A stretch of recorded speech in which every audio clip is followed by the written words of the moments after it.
John, I'd just like to ask you a question. We are live, just so everyone knows.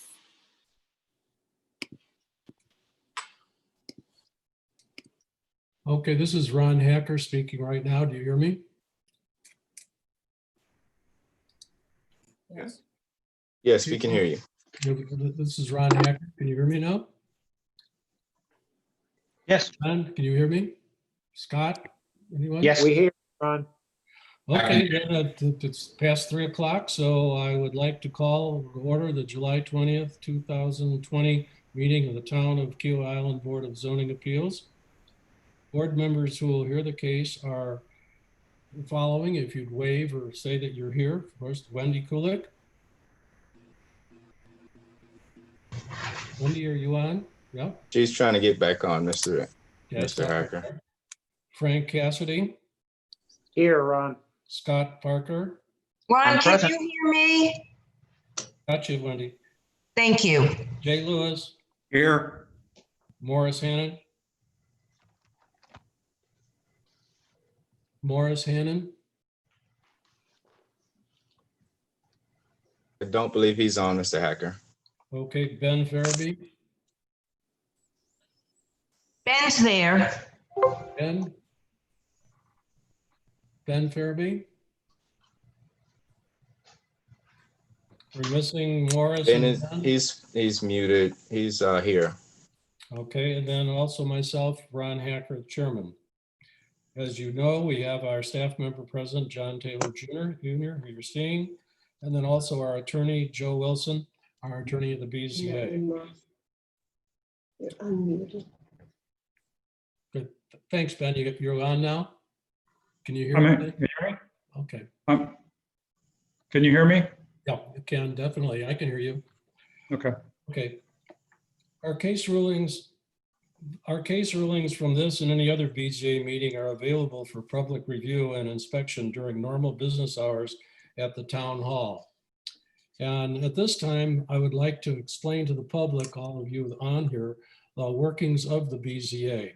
The Board of Zoning Appeals is a quasi-judicial body established to interpret and grant relief from the zoning ordinances.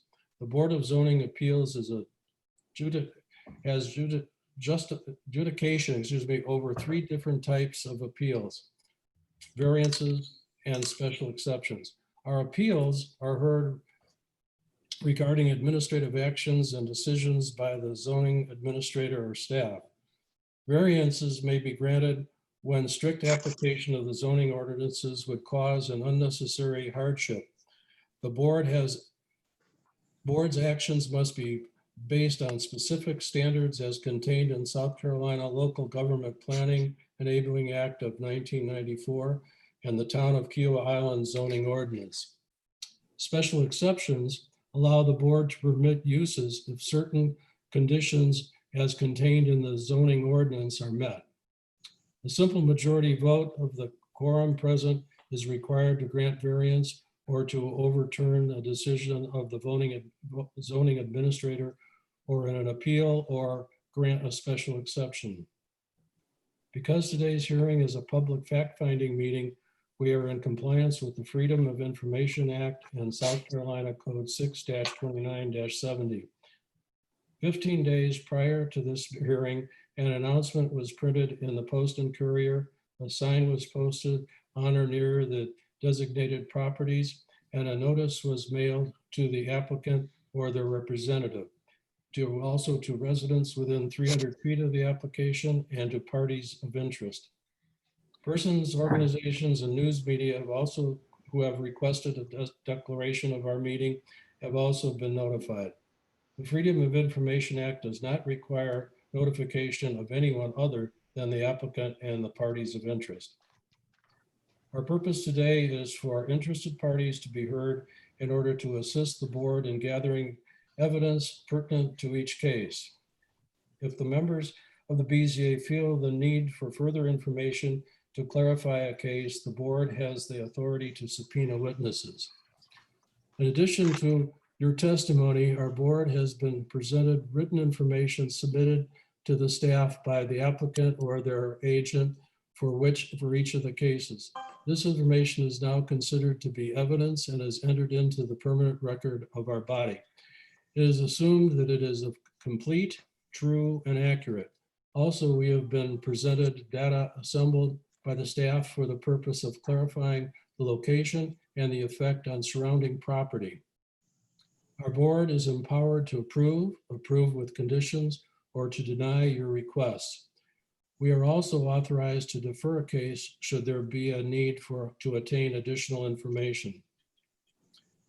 If an applicant's request is approved for a special exception, a variance, or an appeal of the decision of the zoning administrator, they must go to the town of Kiowa Island to apply for permits. Variances and special exceptions granted by the BZA are valid for 12 months after this meeting. However, if an applicant's request is disapproved, they wish to appeal the decision of this board, their case must be brought before the address to the circuit court. South Carolina Code 6-29-820 states that the appeal must be filed by the applicant within 30 days after the decision of the board is mailed to them. Failure to file an appeal within the time limit deprives the court of the jurisdiction to hear that matter. Because this is the quasi judicial body, everything said at this meeting must be complete, true, and accurate. All of the information provided to the BZA is considered evidence, and the board may certify contempt of circuit court if false statements are made either in writing or orally. Because of this, each person who wishes to address the board will be sworn in. In order to expedite this procedure, those wishing to speak, please identify yourselves and raise your right hand, and then Joe Wilson, our attorney, will administer the oath. Yep. Turn on your microphones too. So, John, do we have some Yeah. applicants on? Yes, so if we can do it this way by just announcing the first case applicants, and then the second case applicants, we'll do it that way. So we know by record who's on. So our first case applicants on? This is Mike and Jill McDonald. We aren't the applicant, but we're neighbors. Okay, well, we'll need y'all to be sworn in as well. And Kevin Roach and Peggy Roach also, we are neighbors and will be speaking as well. Okay, And this is Sarah Senst, ARB Director. Yeah, Scott Anderson from Anderson Studio. Nick Dotis, legal representative for the Fuller family. is that everyone? So everyone who's going to be addressing the board, can I ask you to just stand up and raise your right hand? Right, you can sit, it's fine. Do you affirm that the testimony you're about to give is the truth, the whole truth, and nothing but the truth, so help you God? I do. I do. Okay. Thank you, Joe. I shall now call case BZA 20-000005 at 26 Surfsong Road. First, staff will present facts pertinent to the case. I then shall call the applicant to address the case. The applicant shall identify themselves and state their name and current address for the record before presenting testimony. I will then ask all of those speaking either in support or against the case, and they will follow the same procedure of identifying themselves. And they are limited to 2 minutes each, and the applicant will have 2 minutes to rebut anything that is said. And at this time, I'd like John Taylor to present the staff findings.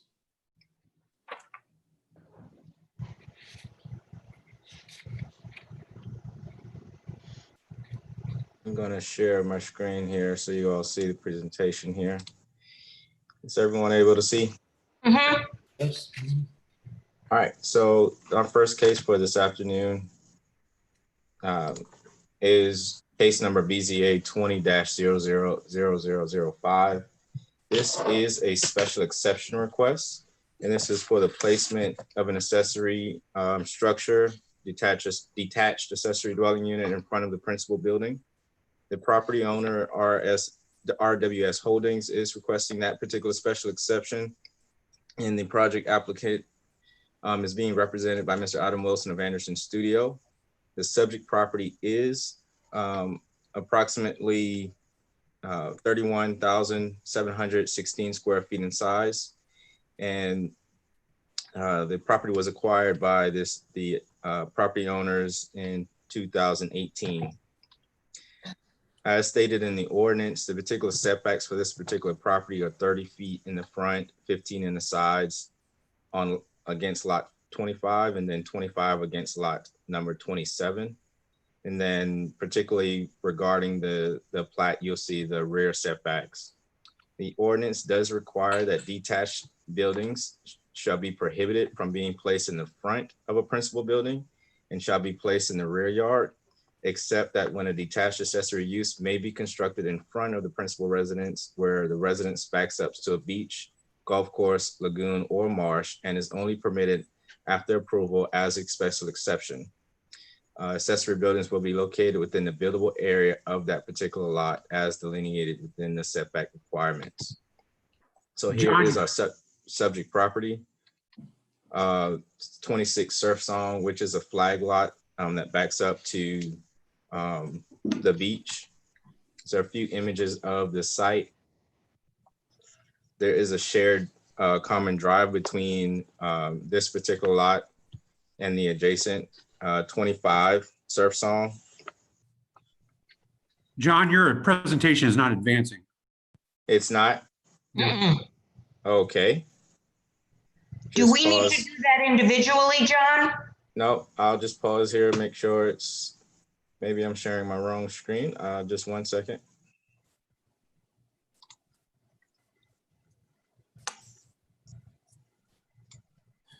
I have multiple screens, so I guess it was sharing that.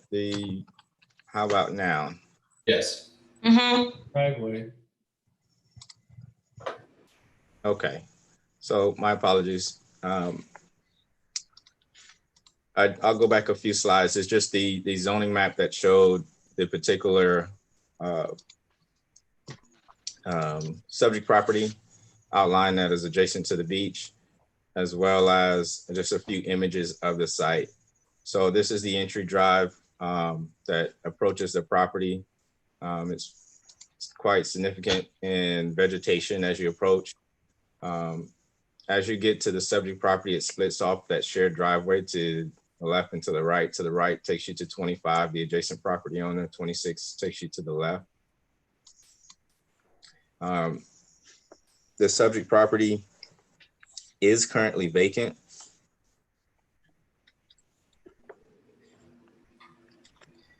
And so regarding the particular request, as stated before, the special exception is for the placement of that accessory dwelling unit, accessory structure in front of the principal structure.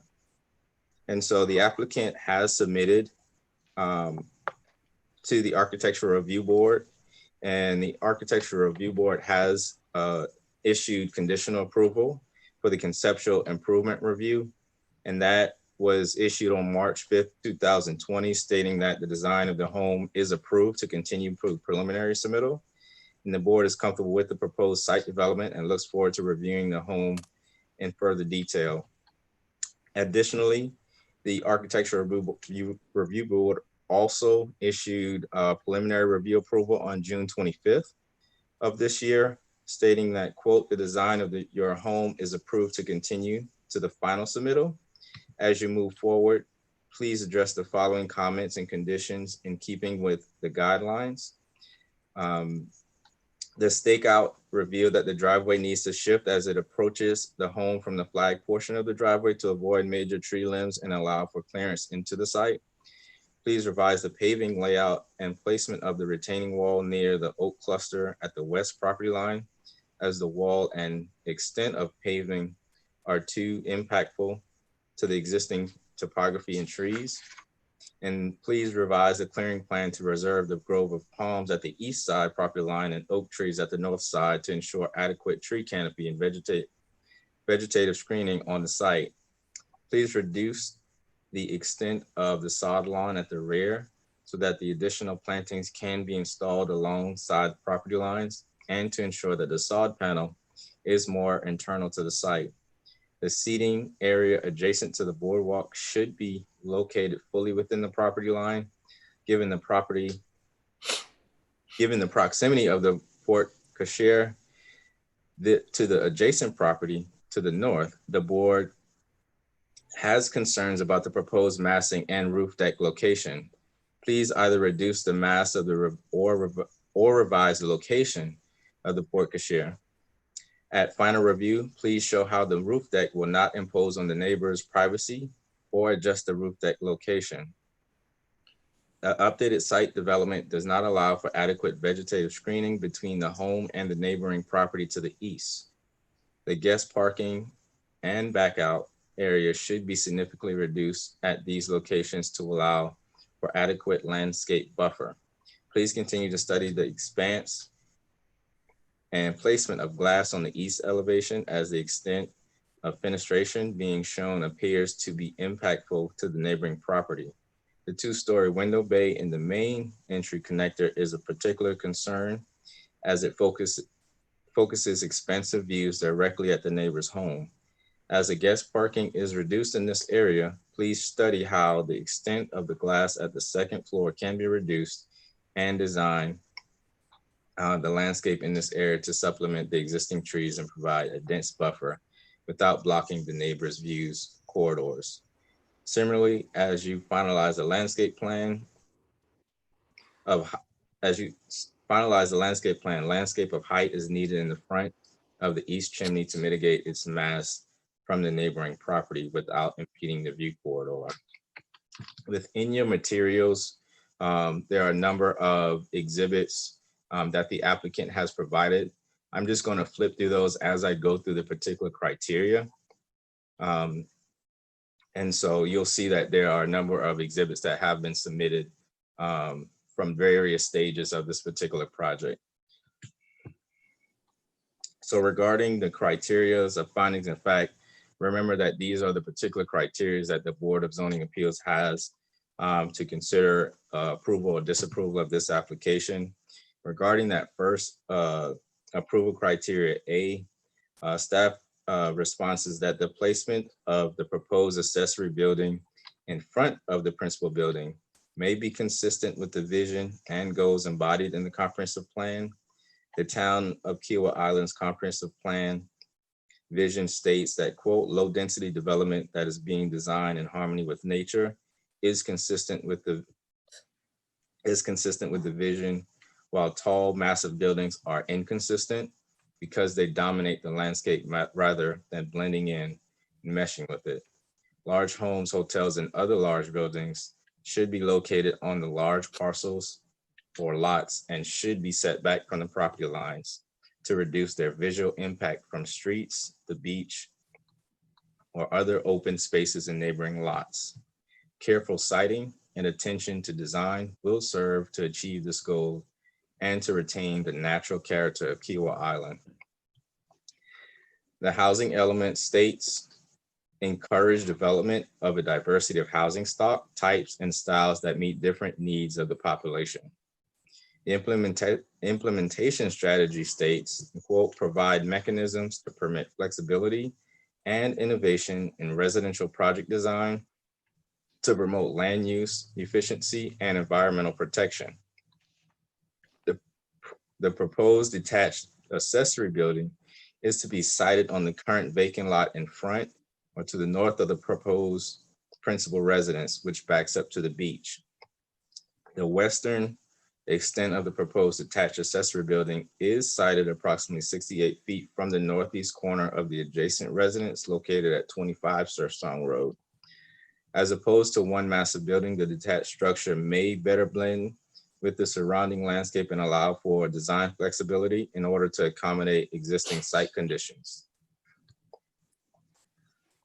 Per the applicant's letter of intent, quote, the proposed accessory structure is nestled into the oaks at the front of the property as a drive under the guest house, reducing the impact on neighboring properties, end quote. The second criteria, the proposed use is consistent with the general purpose and intent of these zoning regulations, including any use conditions or zoning district standards.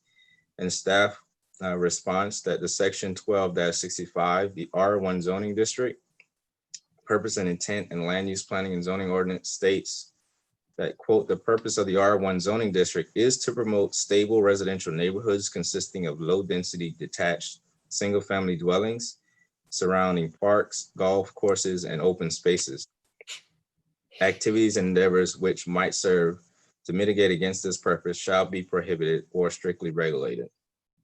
Additionally, the ordinance states section 12-104, detached accessory buildings shall be prohibited from being placed in the front of the principal building and shall be placed in the rear yard, except that when that accessory detached use may be constructed in the front of a principal where the resident backs up to the beach, golf course, lagoon, or marsh, and is only permitted after special exception approval.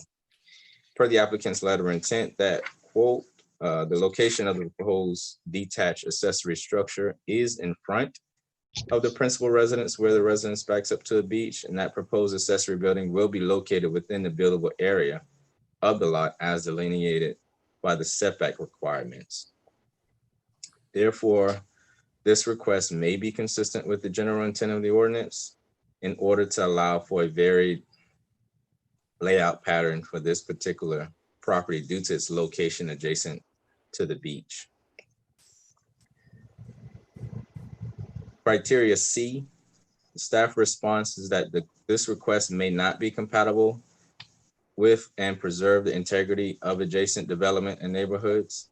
The proposed accessory structure is to be situated on the current vacant subject property, which is wooded and with mature vegetation, contains an open area for the principal structure, provides moderate screening from adjacent developments on either side.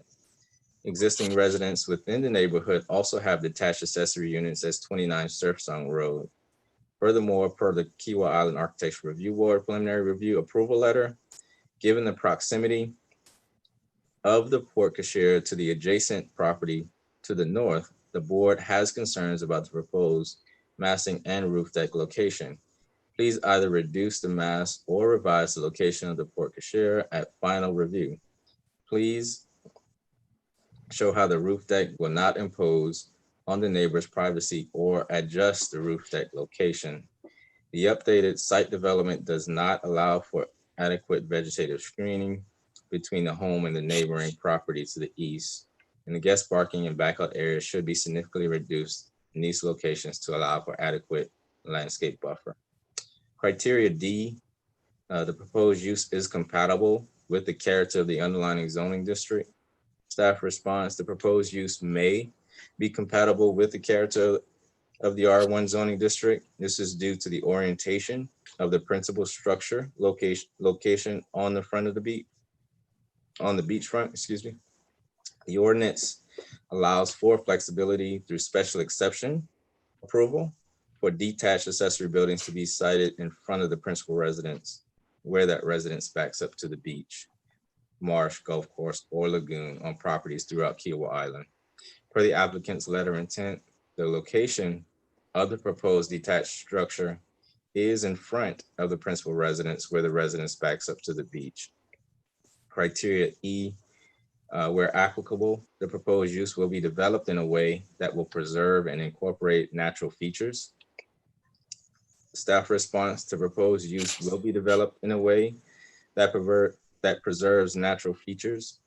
Per the Kiawah Island Architecture Review Board preliminary review letter, quote, please revise the clearing plan to preserve the grove of palms at the east property line and oak trees at the north side to ensure adequate tree canopy and vegetative screening on that site. The applicant's letter of intent also states, quote, during the site analysis meeting with Jennifer Hayes, the Kiawah Island Architecture Review Board, it was determined that maintaining the view corridor was one of the biggest priorities for the project. From this point, we believe that for this project to be successful from a siting standpoint, we would solve to maintain the view corridor and plan to reserve the cluster of live oaks along the west setback. This decision led us to explore two separate structures. An unbundled concept would reduce the overall massing and discovered that combining the program into a single structure could be problematic for the cluster of oaks as well. These are exceptional conditions pertaining to this particular piece of property, end quote. Criteria F, the proposed use does not generate pedestrian and vehicular traffic, which will be hazardous or conflict with the existing and anticipated traffic in the neighborhood. Staff response, the subject property is within an existing neighborhood, and this proposal should not conflict with existing traffic in the neighborhood. Per the applicant's letter of intent, the property to the east, 2930 Surf Song Road, has also a detached accessory building with the ability to drive under and guest bedrooms above. Criteria G, the proposed use incorporates roadway adjustments, traffic control devices or mechanisms, and access restrictions to control traffic flow or divert traffic as may be needed to reduce or eliminate development generated traffic on the neighborhood streets. Staff response, the subject property is part of an existing neighborhood which addresses traffic circulation within the development. Criteria H, the proposed use incorporates features to minimize adverse impacts, including visual impacts of the proposed special use on adjacent properties. Staff response, the subject property shares a driveway with adjacent lot 25 Surf Song. The proposed accessory building should not be readily visible from the street or beach, thereby minimizing the visual impact of proposed use from the beachfront and street. For the applicant's letter of intent, the proposed accessory structure is nestled into the oaks at the front of the property as a drive under a guest house, reducing the impact on the neighboring properties. However, the proposed accessory building may be visible from the nearest developments, primary residence lot 25 and lot 27, which are located to the west and north respectively. The western extent of the proposed detached accessory building is sited approximately 68 feet from the northeast corner of the adjacent residence located at 25 Surf Song Road. The eastern extent of the proposed detached accessory building is sited approximately 90 feet from the rear screen porch and 83 feet from the southwest corner of the adjacent residence outdoor kitchen area of 27 Surf Song. Therefore, the preserved and additional buffering vegetation and siding may provide sufficient buffering and screening from adjacent properties. Criteria I, the proposed use complies with all requirements of these zoning regulations and is applicable to proposed special exception. Staff response, the proposed use is in compliance with all other applicable requirements. Criteria J, which is the final criteria, the proposed use is not materially detrimental to the public health, safety, convenience, and welfare. The proposed use may not be materially detrimental to the public health and safety, convenience, and welfare because the accessory building has been oriented on site to minimize visual impacts from the beach and from Surf Song Road. The proposed use meets the required building setbacks. And additionally, the preserved vegetation and required buffering landscape may provide adequate buffering and screening from neighboring properties. So those are the criteria that I've outlined. What I also want to do is recall that you've been included in one additional letter of the Architectural Review Board. That particular letter is a highlight after the response of the July 10th letter of the applicant to responding the Key Island preliminary review. And so that particular letter has been entered to the record as part of this particular application. I believe At this time, I will review the Board of Appeals actions, which are that regarding this particular case, the special exception for the placement of an accessory building, unit in front of the principal building. This is at the subject property of 26 Surfsong Road, TMS number 264-14-000026, that the Board of Zoning Appeals, they may approve, deny, or approve with conditions.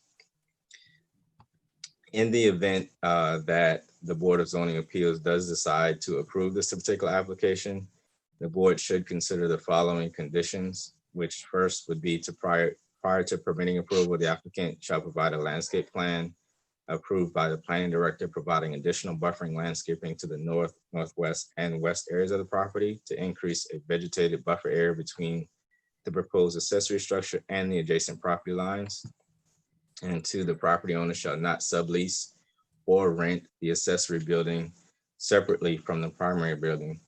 I also want to include that in supplementary to this particular application, you have received 2 letters or 3 letters from adjacent property owners, that being 25 and 27, which they are participants in today's meeting. Mr. Hacker, that's all I have right now for the first particular case. Okay, thank you. Any of the board members have questions for John? This is Jay. I have a question for John. Yes. John, with the letter you sent out earlier today, does that change anything in criteria C, where you had about the preserves the character and integrity of the adjacent developments and neighborhoods? So in regards to the letter that was sent today from the Architecture Review Board, that I can't comment to whether or not it addresses any particular criteria, but the letter was sent in response to the applicant's comments sent on July 10th. So I can't necessarily say whether or not it does or does not meet the criteria. And that's a sort of a determination for you as a board member to make. But the letter does speak to some of those things that were alluded to in the concerns of both the ARB and the public letters received. So staff would be of the position it's still not compatible with the integrity? Well, I didn't put a formal recommendation on whether or not it is or is not compatible. So you're saying with the additional letter, would that particular C change in any language? Is that your question? The question is, if they move the direction of the building, did it change the, is it now more, I guess, more in compliance versus less? So, I mean, regarding the placement of the building, the last set of drawings there that is alluded to in the Architecture Review Board letter that you received today, that highlights that the building has shifted towards the principal structure away from the northern adjacent property owner. It has shifted towards the beach. And so, like I said, I won't make a comment to whether or not it's in the light of being more compatible or less compatible. I think I will still have the same comments of whether that's listed there. It's just that now, and that's a particular focus that the ARB has been formidable to approve based on siting and based on impact to the adjacent neighbors.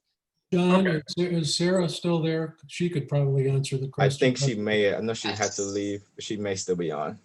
I think I'm the here. architect can also, If I'm able to talk, I'd like to just say something. You can answer that question, Sarah. Okay.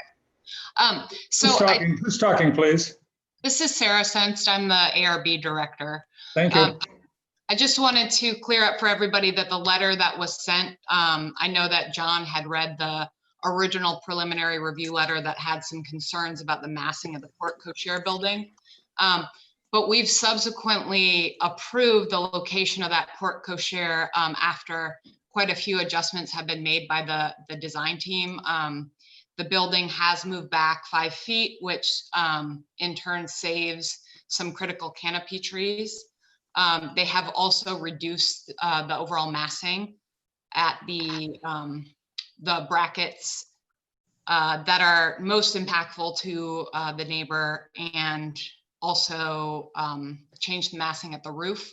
So the ARB is currently comfortable with the location and the scale of the building being proposed. Thanks, Sarah. That helps. Thank you. Any other questions, John? Yeah, I have a question for Sarah. In the architect's plans, besides moving the building back, he also talked about rotating it. I think it was like 20-something degrees or maybe 23 degrees. Was that also done or not?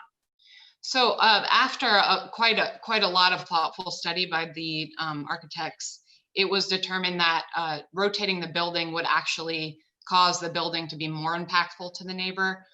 It is currently situated so that it faces the driveway coming in and does not, in its full elevation, face the neighboring property to the north. It's just a corner of it. And so by reducing the massing at the corner, by raising up the shingle bracket, the ARB feels comfortable with the placement of the building on the site, and we wouldn't recommend for the building to rotate, as we feel it'd become more impactful. Thank you. And I'm unfortunately going to have to leave the meeting. So if anybody has additional questions for me that are ARB related, I'd love to answer them. Any other questions for Sarah? Not, then thank you, Sarah. Okay, thank you. Any questions for John?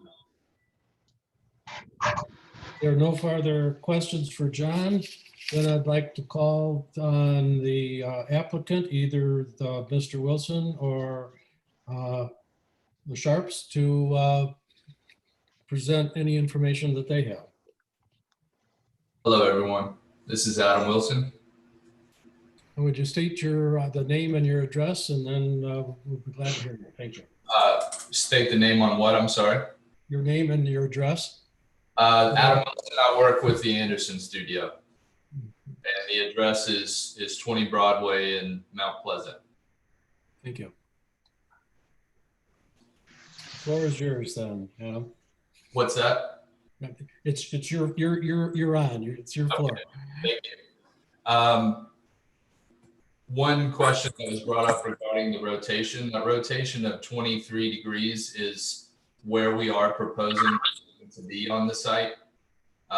We were just identifying that angle in relation to being square to the principal structure and the neighbor at 27. We did explore some other sightings for the building, and they would either kill the drive, if you will, or some trees that we were trying to preserve. So that was the place where we felt for views from the neighbor and for the existing oaks and the entry of the drive to enter into the property of 26 Surfsong. If that Okay, helps. so you were not proposing to rotate it another 20 degrees. That represents the angle up that it's sighted out there right now. That's our current proposed position, angle being plumb to the principal structure. Yes. Okay, thank you. No problem. Our thought is that we did consider a singular structure, and again, the unbundled concept for us is less impactful to the site and the neighbor. We are better able to preserve some critical trees, being some oaks at the entry and throughout the lot. There was a site analysis that was provided very early on that had the canopy, and you will see the way that this building nestles into that canopy. And we really didn't change that. We just made progress and developed that scheme. Where the building is currently sited, we are within existing trees. So if you look at that particular site plan, you can see that we're kind of putting the building into the void of the site, if you will. We're not recommending to take away the interest of the site. I hope that helps from how it got to that position. There's a very large oak and a pair of oaks that guard the driveway, and that's where the existing driveway was.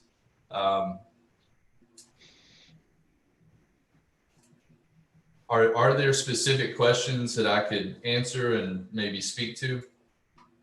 I have one question, Adam, about the fact that the porte cochere or the driveway goes right underneath or right through the guest house. Why was that designed that way rather than putting it all in one piece? We explored driving by it. There was a lot coverage component as we drive through it. Two things. One, it was able to mark our entry and enter into another world when we come into the site of 26 Surf Song. If we are driving beside it, we have the lot coverage of the drive and the lot coverage of the building, which is a negative impact on, to the design. We felt that if we attached it to the building, and you can see there was one diagram, we've recreated it at several times during the submittal. In the last submittal, we tried to make the building go against one setback or another. And I think that it would be to a disadvantage, not only to 26 Surf Song, but to whichever neighbor we put that building on the setback, if it be 29 and 30, if it be 25 or 27 to the north. So here it's, there's a best case for us. And it was really a poetic move on our part, and entering through this building and into their site. Ron, I have a question. Okay, Wendy. Mr. Wilson, if the Board of Zoning Appeals does not approve what the applicants are asking for, what plans do they have for proceeding? Whose plans?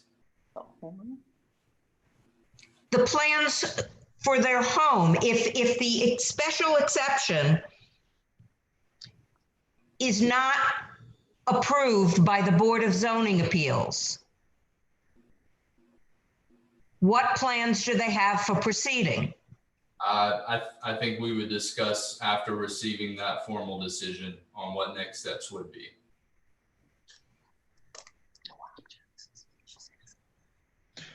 This is Ben Farabee. I have a question. Can you tell me, Joe or Mr. Wilson, how you have addressed the concerns of the neighbors and whether or not you've met with them to address some of these concerns? Sure. By my knowledge, the main concerns were received from Surf Song 25 regarding drainage. I'll speak specifically to that first. We're working with the same landscape contractor with Three Oaks to come up with a plan that negatively impacts any of our neighbors. Surf Song has historically been a difficult road, if you will, regarding drainage. So we're going to work with our neighbors with the particular, with the same landscape contractor to work on that plan. The other concern was received by the neighbor at 27 Surf Song, more about the visual impact on their entry. We do share a drive, and we have from the street, we have 24, 25, and then you share the drive at 26 and 27. There, we believe that the mature vegetation will. That's not correct. That's not correct. 25 and 26. 25 and 26, Adam. 25 and 26. Thank you for the correction. My apologies. That the existing vegetation, the mature vegetation, will buffer our new proposed building. And we have a landscape plan that proposes supplementing that buffer. Has that been done with meetings with the neighbors, or is that just their letter, your response to their letter? We have not sat down with the neighbors at this time, but that is in our plans to do so. You don't actually have a landscape plan, do you? Yes, we're, But there's no questions from the floor. Let's just keep all questions from the Board of Zoning Appeals at this time. sure. Any other questions from the board? Yeah, I'll ask one. Is that Jennifer I see in joining us? Is that Jennifer Hayes? No. No, I'm Okay. Jeff. I'm the court reporter. Oh, okay. I'm sorry. I can't see without my glasses very well. I was going to ask you. I'll ask the same question though. Do we actually have a landscape plan? And has the landscape plan been approved by the ARB? So within your materials, in that last set of documents, you would see a landscape plan. And so I can't comment to whether or not it's been at final. Sarah, you still on?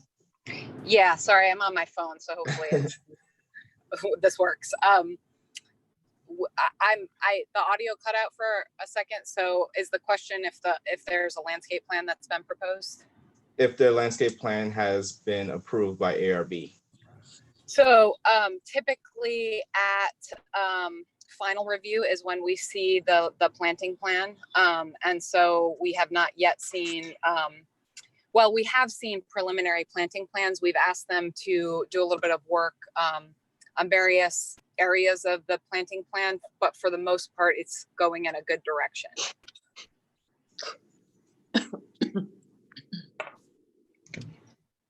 Also, if you remember, it's one of the criteria that's been put forward that if we move to approve it, to have the landscape proposal plan approved by the planning director, providing additional buffering for the landscaping in the north and the other directions.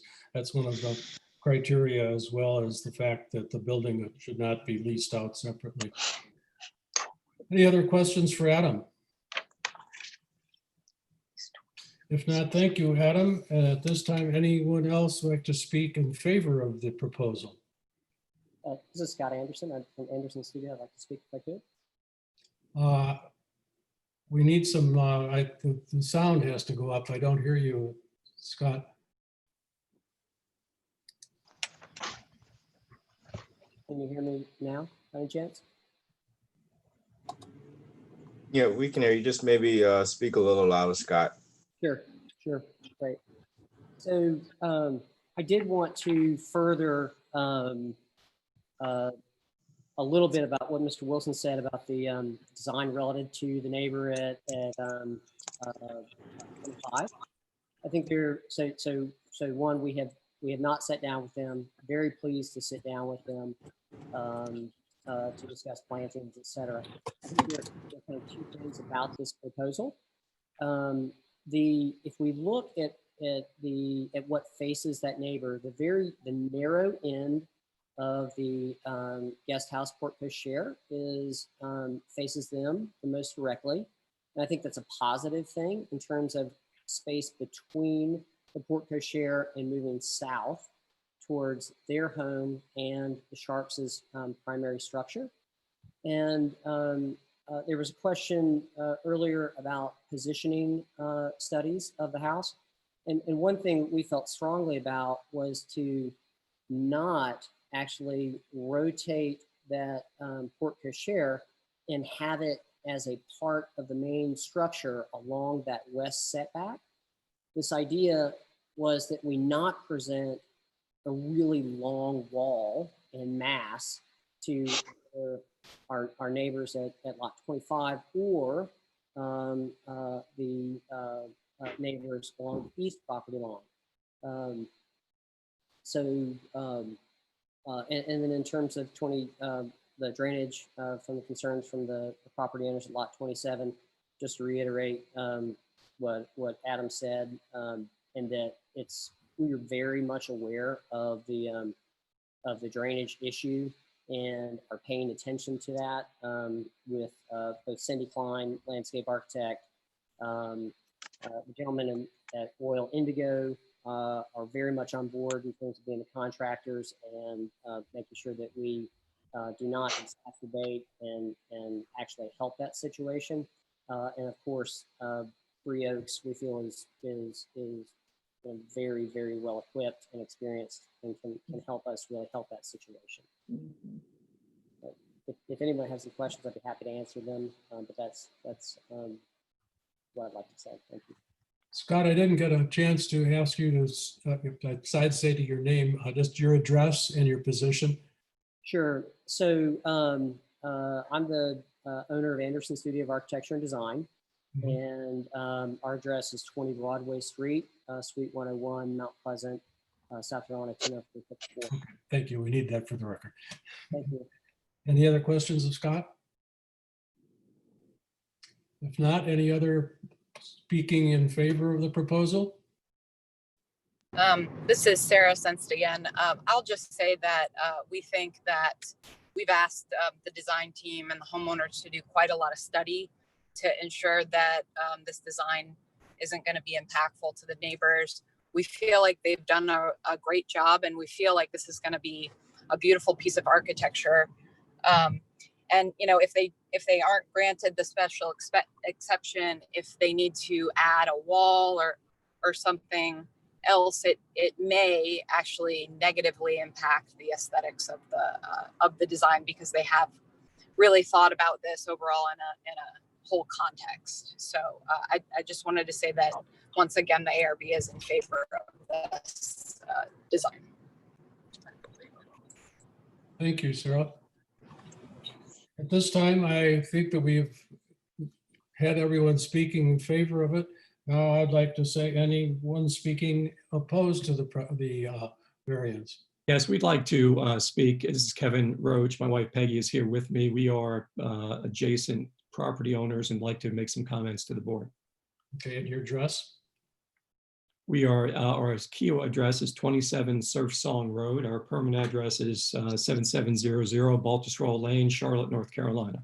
Thank you. Well, thank you for the opportunity to participate and provide our comments.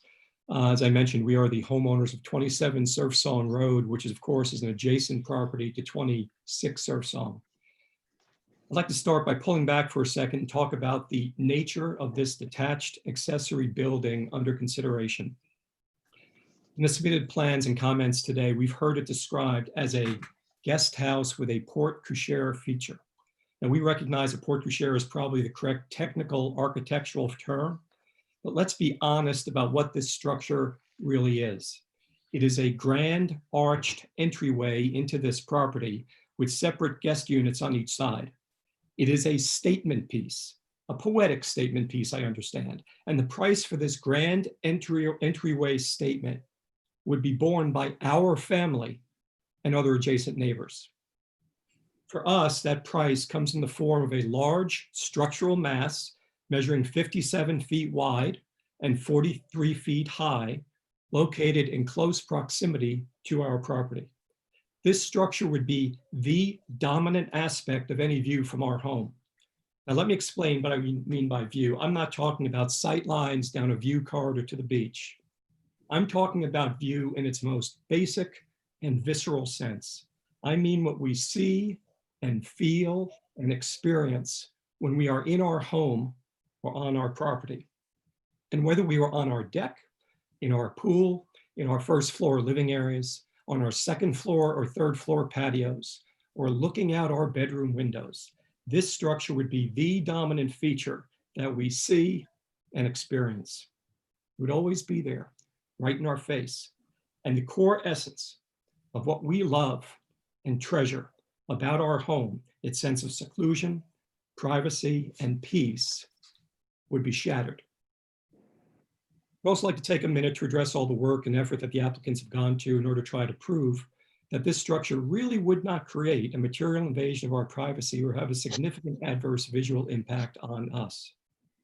First of all, no one invests that kind of time, money, and effort in 3D imaging work and bring a lift on site to show specific lines of sight into our property at locations of their choosing, by the way, unless they know that these are real issues. Their actions have proved the point. Secondly, all the digital imaging in the world can't change what that structure is or avoid the obvious conclusion that locating a mass of that scale in close proximity to our property with sight lines facing right into our home will of course invade our privacy and materially impact our view. To try to argue otherwise is frankly ridiculous and defies common sense. In our comment letter, we noted that we believe that the proposed attached accessory building violates the requirement that limits these structures to a maximum height of 1 story. Now, I'm sure that the argument has or will be made the living entertainment area on the 2nd floor is uncovered and therefore should not be considered a bona fide 2nd floor.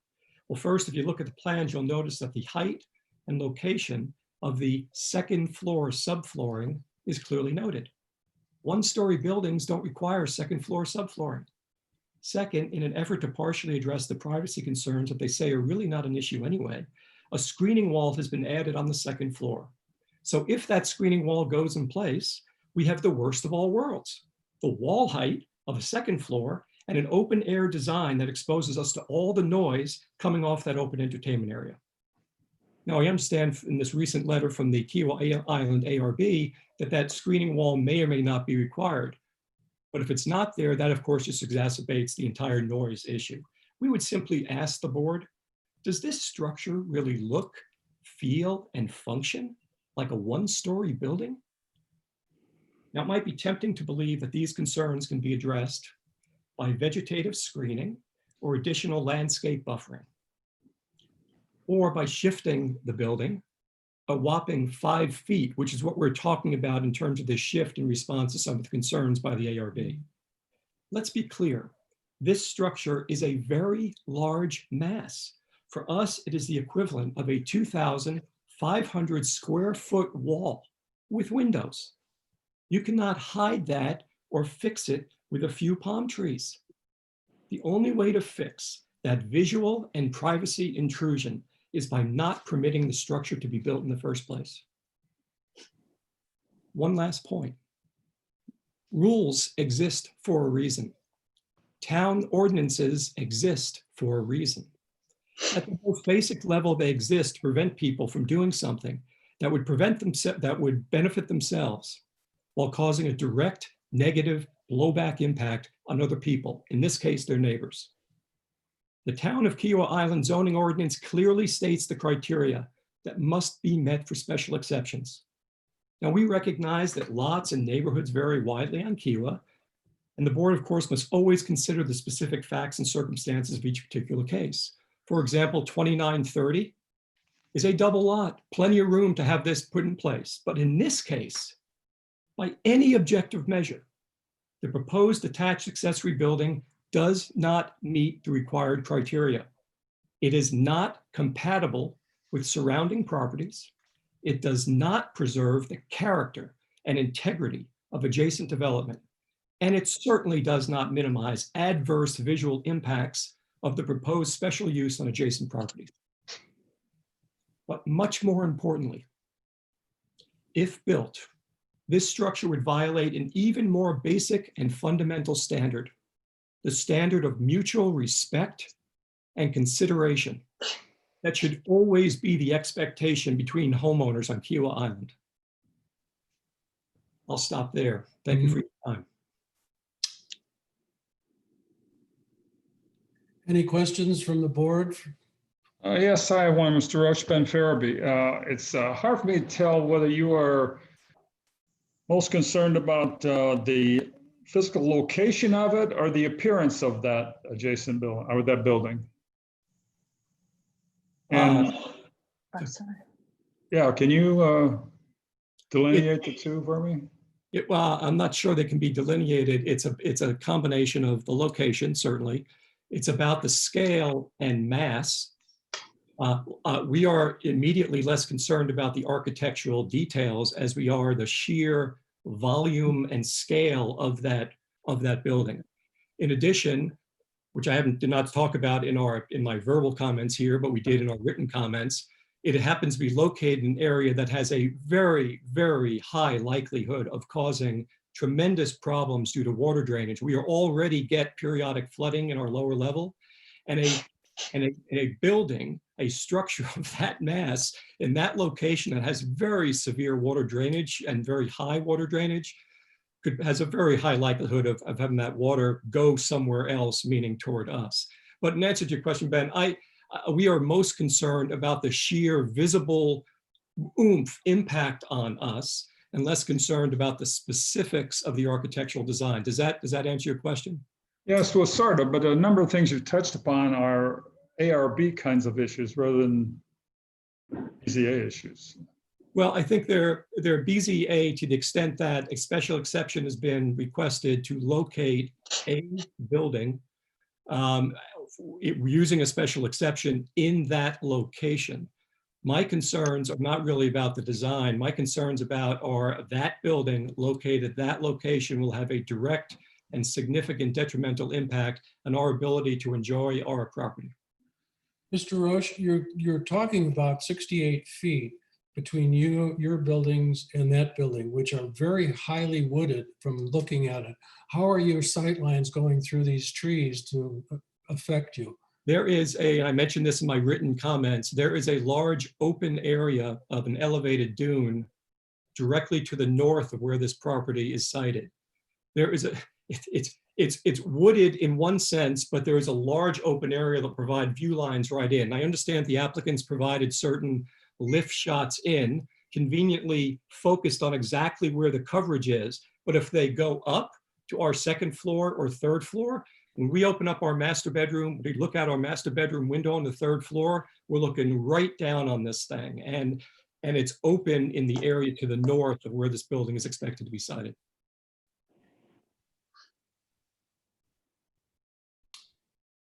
Any other questions for Mr. Roche? Mr. Roche, have you voiced your concerns to the ARB directly, other than in the letter? Sure. I mean, we are not part of the ARB process. I did have a conversation with Jennifer Hayes after being contacted by the homeowner on June 30th and being alerted to the fact that this special exception would be requested, and was told in that conversation, by the way, that they had the desire to build a little guest house. So I was really not that concerned about the scale at the time because I hadn't seen the plans. But I was concerned about the water issues. So I had a conversation with Jennifer Hayes. She said, understand the concern. We're not at that point yet. When we're at that point, we'll make sure that we get you and your landscape architect involved. Subsequently to that, after receiving a communication from our neighbor, the McDonald's, saying basically, Kevin and Peggy, you guys really need to take a look at these plans. We took a look at it and realized that we're obviously not dealing with a little guest house. And that's when we became much, much more concerned about the visual impact and privacy impact on us. Has any of your concerns been addressed by Mr. Anderson's comments about their desire to meet and address some of those issues with you? Well, if what they're talking about is from a landscaping plan standpoint, absolutely not. You heard my comments about trying to cover this thing up. It's too big.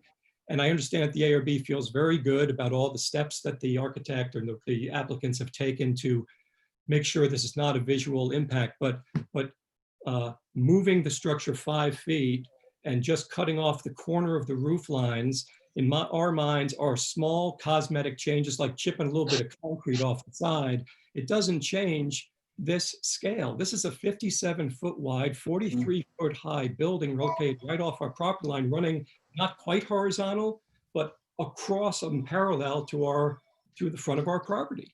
That is a dramatic impact, and it doesn't get changed by a 5-foot move. Okay, how about the drainage issues? Drainage issues is your issue. But as we're not at that point yet, and that we were told we have the ability to work through those issues. Now, my reaction is it's very difficult to issues, and water has to go somewhere. But I don't have any information on the drainage issues other than having voiced the fact that it's a significant risk and problem for us. Okay, thank you. There's no other questions for Mr. Roche. The applicant like to make any comments? Rebuttal? This is Scott Anderson, if you can hear me. Can you hear me? Okay, Scott. Great. Can you turn the volume up, please? Sure. So if you can hear me now. So, I'd like to say that I certainly am sorry that that the neighbor, that the Roches feel this way about that building. What I will say is that there's the building is 1 story housed within the roof. It is elevated to meet the requirements of the fire department, and it is that living level is our 2 guest bedrooms and a center space between. The roof deck is sort of favors the south side of it due to south side, beach side, due to the access stair that comes up, and in terms of the drainage, you know, we've expressed with Cindy Klein and Royal Indigo that we definitely understand the challenges having designed and built houses along Surfside before, and are going to certainly work to not negatively impact the Roches. The sort of high dune that is to the north and between the guest house and the Roches will be planted. We have done that on a number of properties before, one including 57 Surf Song, which was densely planted to create that privacy. And so I have high confidence in Cindy Klein and her team to be able to address that situation. And in terms of the drainage from that property, that we represent the low spot on 26, and certainly that runs underneath the boardwalk, but the high spot is to the north. And so the basic natural drainage of that is going to be putting it on the Sharps' property, the bulk of it, I would believe. And you know, our intent is to evacuate that. Cindy Klein has advanced an initial conceptual drainage plan as well as planting plan that is advanced compared to the normal process at the review board. The board typically doesn't require the level of development at preliminary that we have, and the board has reviewed that. We intend to definitely be developing that further to be successful with it. Scott, this is Kevin. Just first of all, I would just want to say, look, I know you're good at what you do, and I know you guys have worked probably very, very hard analyzing all these different things. And you certainly have a lot more information and data at your fingertips than I do. So, but I respect what you do and how you do it. My only common sense reaction would be that design changes have real impacts and design choices have real impacts. For whatever reason, probably for the poetry and for the entryway, the grand feature, a choice was made to create this arched entryway, which of course then fire trucks have to get into. So now we have a case where we want an entryway, we create this grand entrance. It has to be a certain height so fire trucks can get in, and things just incrementally change it, all stemming from basic design choice. And it's a choice. And those choices and the implications from those choices have real impacts on us and I'm sure other neighbors as well. So I'm not questioning the thought process, the design skills, the artistry of all this. All I'm saying is those choices incrementally, step by step, create a bigger, larger, much more massive building in a location that has a direct negative impact on us, our family, our privacy, and our view. And it just, from our standpoint, it's all very clear. Mr. Roche, what happens if they had put the house all the way back there? It had been the same height, the same problems you'd be listening to, and you wouldn't have anything to say about it. They get to put a house that big there. I think that's fair. There was an existing home on the property, I guess 2 years ago before it was torn down. We assumed that at some point a home would be built. we made certain basic assumptions that most people buying a beachfront property probably want their home built as close to the beach as possible. We believe in property rights. We believe that people have the right to build whatever they want to build on their property, as long as it meets the specific setback and other building requirements.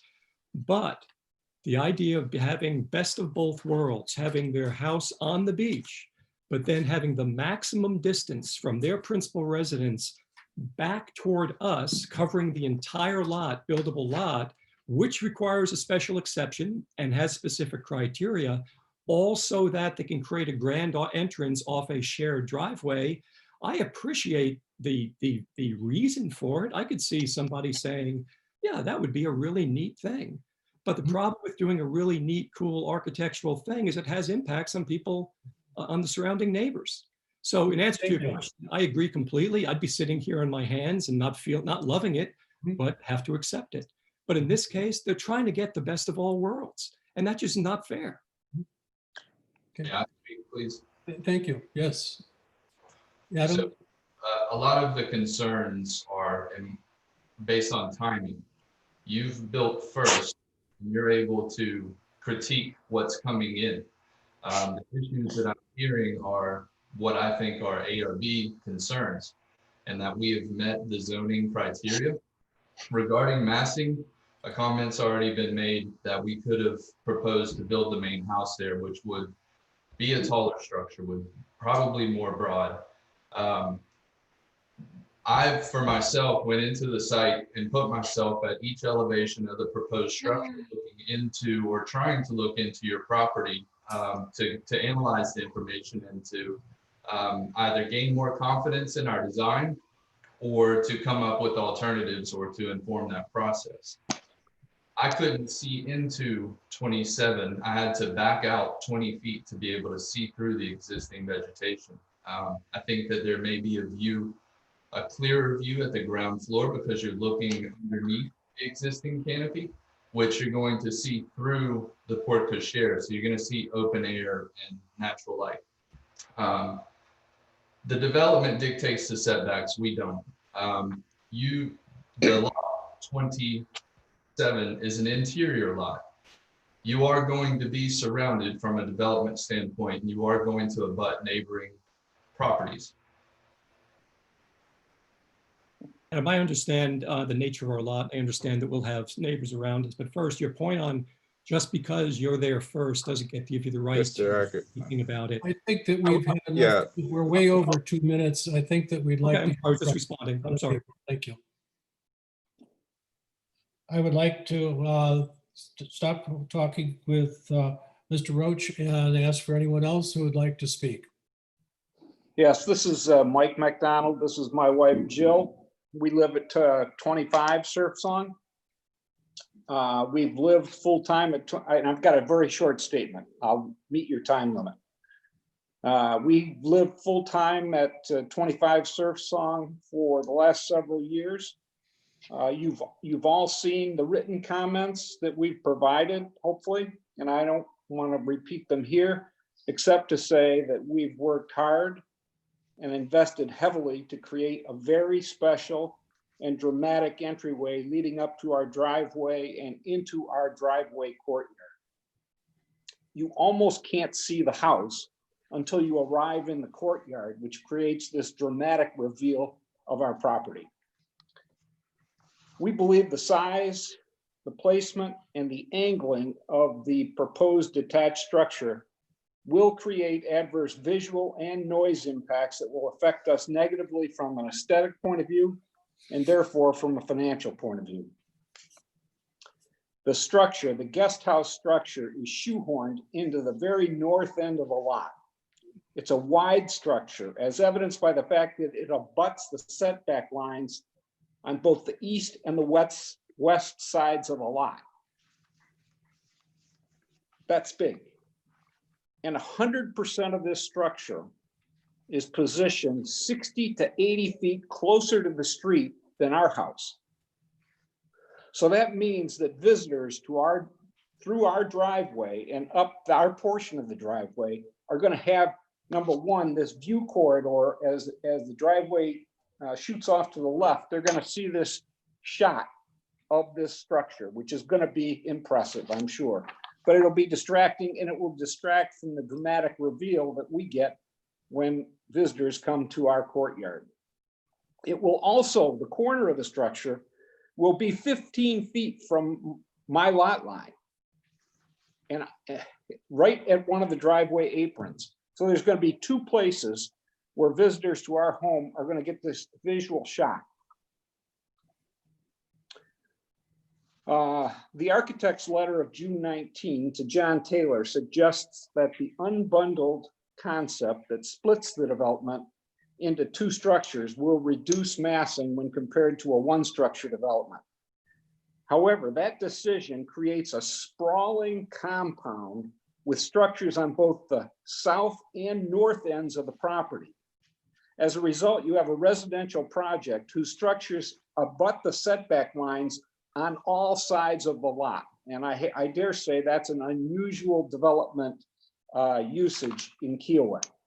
We believe this compound-like development plan is incompatible with our adjacent development at 25 Surfsong. And 26 Surfsong is a difficult lot to build on due to its narrowness and the positioning of its trees. The house that was demolished to make room for the proposed development was less than 3,000 square feet. The idea of creating a 7,000 square foot home on this lot while preserving view corridors for virtually all of the proposed 7 bedrooms is a challenge for sure. We believe this proposal is equivalent to trying to cram 10 pounds in a 5-pound bag. They're squeezing more out of it than is comfortable, and that's why you're seeing the reactions of the neighbors here. So a couple other things. They make the point that the house is, or that the guest house is going to be so many feet from the street. That's irrelevant when you've got a flag lot. It's proximity to the neighbor immediately behind them. And obviously the Roaches think it's too close. It's interesting that it was never once considered to reduce the size of the project, when that would have been a simple solution to the creation of this big guest house. And lastly, something I put in my written remarks, it seems to me the spirit of the zoning ordinance is to minimize the visual impact of a guest house, of a detached structure. That's why if you got a street house, you put it in the back of the house, and if you got a beach house, you put it in the front of the house. And instead of minimizing the impact of this detached structure, they've made it the hero. It's the statement piece, as Mr. Roach said. So for all of those reasons, you know, we obviously think that the special exception request ought to be denied. Thank you, Mr. McDonald. You bet. Any comments back by the, or questions? Ben, did you want to speak? No. Your picture came up on my screen. That's why I was. Any comments by the applicant? Yes. Yes. My first comment regarding the property. The property was for sale and purchased for and by the Sharps. We are working for them to design a home for them. And we are designing a home within the ARB guidelines and within the zoning criteria. The accessory structure can and is allowed to be a larger structure larger than the square footage that we are proposing. This position of the building has the least impact on the property at 25. We don't have to reduce the project because we're still within the maximum allowable square footage to build out this property, and we're within the lot coverage that allows us to propose a building on this property. And regarding the impact to the dramatic reveal, the Sharps also should have that same opportunity to have a dramatic reveal to their property. Yeah. Did you agree with my comment about the spirit of the ordinance? I believe that we're adding to what is surrounding us. I believe. No, my point was Mr. the spirit of the Hacker, ordinance. Mr. Hacker, if we can, Mr. McDonald, your comments should only be addressing to the board, and so we won't have a sort of a dialogue between the applicant and the neighbors on that. But if there's questions from the BZA members to any of that, then we probably can allow that. Yeah, at this time, any questions from the membership? If not, are there any other people wishing to speak either for or against the proposal? If not, then I would like to call the information section of this meeting to an end and open the board session for a vote. This time I would accept a motion from the floor.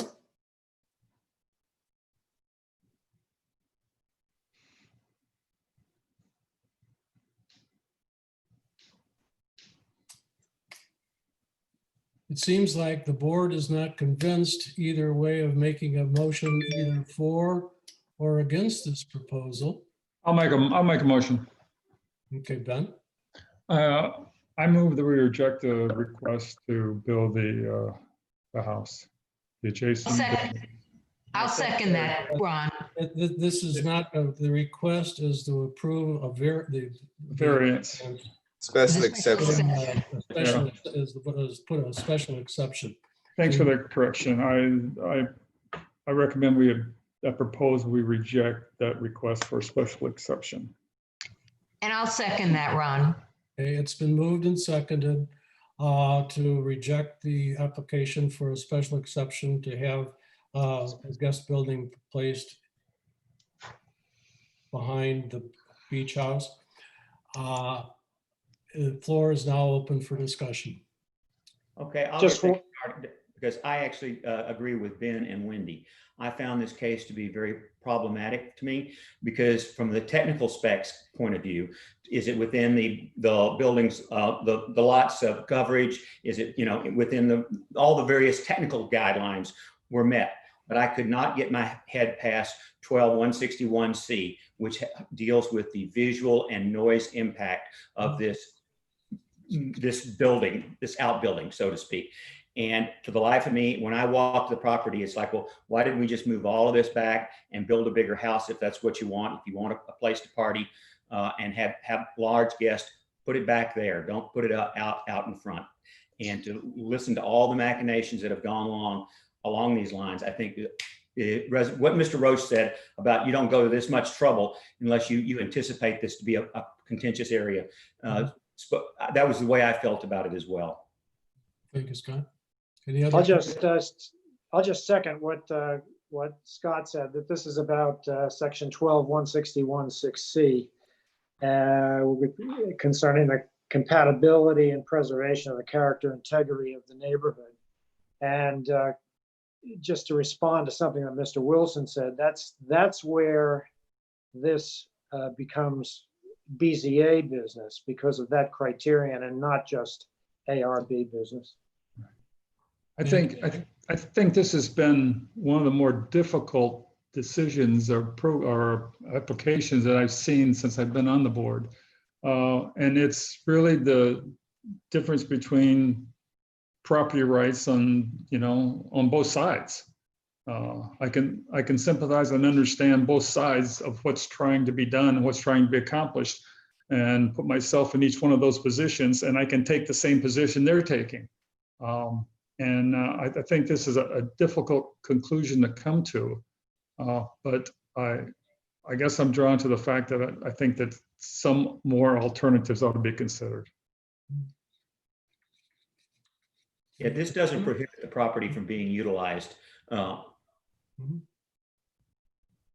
no other comments. I'd like to call the question, and I'd like to do it by a roll call vote, seeing that we really are all in different places. All those, if you're in favor of the vote of the motion to reject the variance, say aye. If you are opposed to it, say nay. Wendy Kulik, Aye. Frank Cassidy, Aye. Scott Parker, Aye. Jay Lewis, Aye. Morris Hannon. He's not with us today. Okay. Ben Ferbey. Aye. And myself, Ron Hacker, aye. It's unanimous vote of the board to reject the variance for the property to have a guest house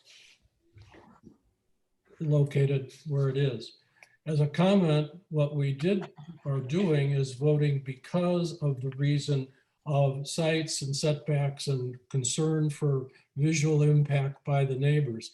We're not voting against it just for the sheer fact that they could put the outbuilding where it's located. Therefore, if they could come back with a new proposal that would minimize what they're doing, they certainly could do that. Otherwise, case is closed. Thank you very much. At this Thank you. time, we will be looking into our next case, which is a case at 489 Old Dock Road. It's actually two cases, one for the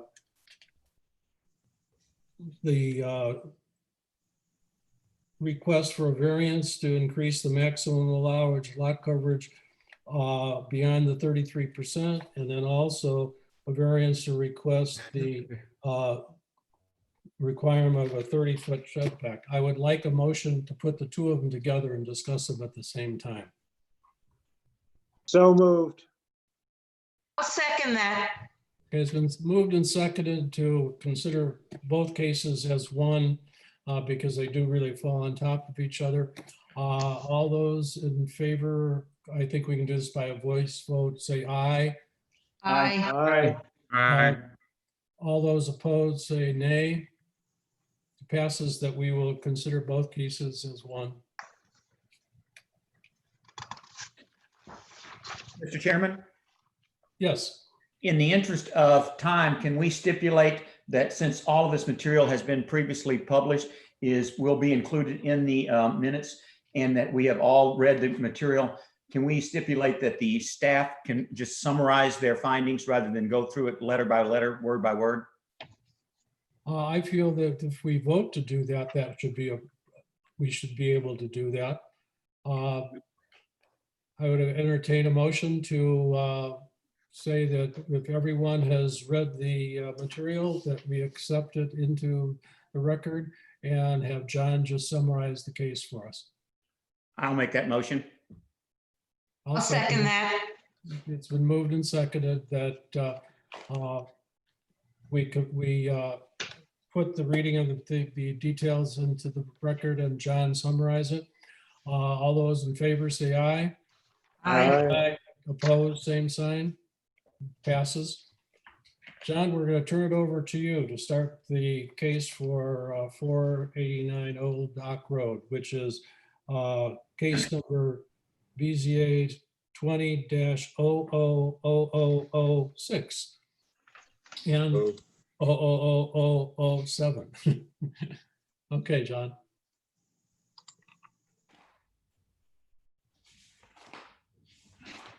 All right, so thank you there. The two particular cases, one case BZA, are you able to see the screen there?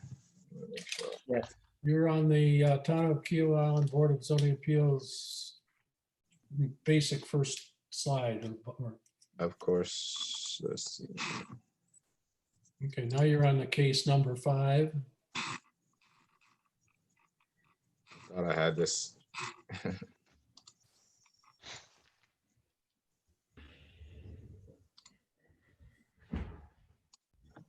Okay. Our first case, BZA 20-00006. This is a particular request for a variance regarding lot coverage at the subject property 489 Old Dock. The subject property request for the variance is to exceed the 33% maximum allowed lot coverage, which is being proposed at 34.9%. The current and approved lot coverage for this particular lot is 32.8%. In your materials, you've seen that highlight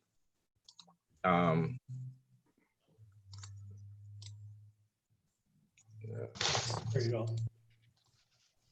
you've seen in your materials a highlight of the site images here. What I want to just share that this particular case did come before the, not this particular case, but this particular subject property did come before the board in 2019 for a variance approval, and that was granted in 2019. And that particular request was for the rear deck and pool addition at the rear of the property. That is currently under construction. And so if you have visited the site, you have seen that that particular project is underway. That has met all the zoning criteria and permits have been approved for that particular project. What you are seeing now for the particular request with lot coverage is to exceed by approximately 504 square feet. And that's the proposed deck to the left area, which is off of the master bedroom on the left side of the house. And that is approximately a little over 500 square feet of being proposed. The second case, which is BZA-20-00007, the variance for the setback for this particular case is for the rear setback, which is a 30-foot rear setback. That has also is in contention with the proposed rear deck, which sits approximately 454 square feet beyond the rear setback.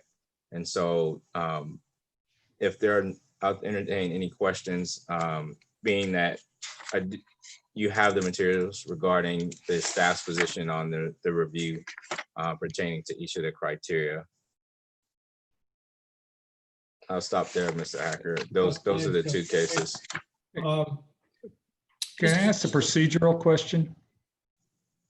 Sure, go right ahead, Ben. We're going to have two different votes on this. I mean, I know you're putting them together, or yeah, so we'll still have two votes as they're two separate applications. Okay. But the bulk of the material is still the same for each of the cases. I understand. Okay, thank you for clarifying that.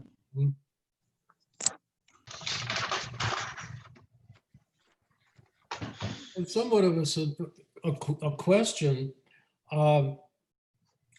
I don't remember the case in 2019, but obviously they forgot about a deck. Is that basically what we're saying? Is that they got the infinity pool and now we want a deck to get out of the master bedroom to get to the pool, it looks like.